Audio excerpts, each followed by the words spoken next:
நம்ம கோயிலுக்கு போயிட்டு யதார்த்தமா வந்துகிட்டு இருந்தா அப்போ பசங்க வந்து வயல்லாம் நண்டு பிடிச்சிட்டு இருந்தாங்க.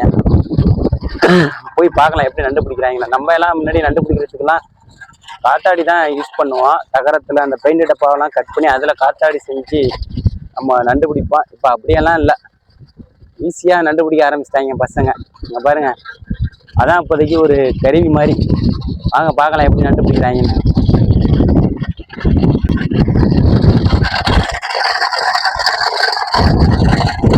இதான் ஆயுதம் இப்போதைக்கு நண்டு பிடிக்கிறதுக்கு.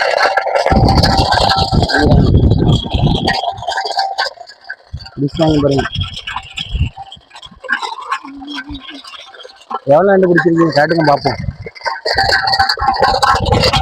போதுங்களா காட்டுங்க பார்ப்போம். பரவாயில்லங்க, நிறைய நண்டு பிடிச்சிருக்காங்க பசங்க. பாருங்க எவ்வளோ நண்டை. இதெல்லாம் ஜல்லிக்கெல்லாம் நல்லது. நிறைய நண்டு பிடிச்சிருக்காங்க. இது மாதிரி உங்களுக்கும் அனுபவம் இருக்குது தெரிஞ்சால் கமெண்டில் சொல்லுங்கள், உங்களுடைய அனுபவத்தை ஷேர் பண்ணுங்கள்.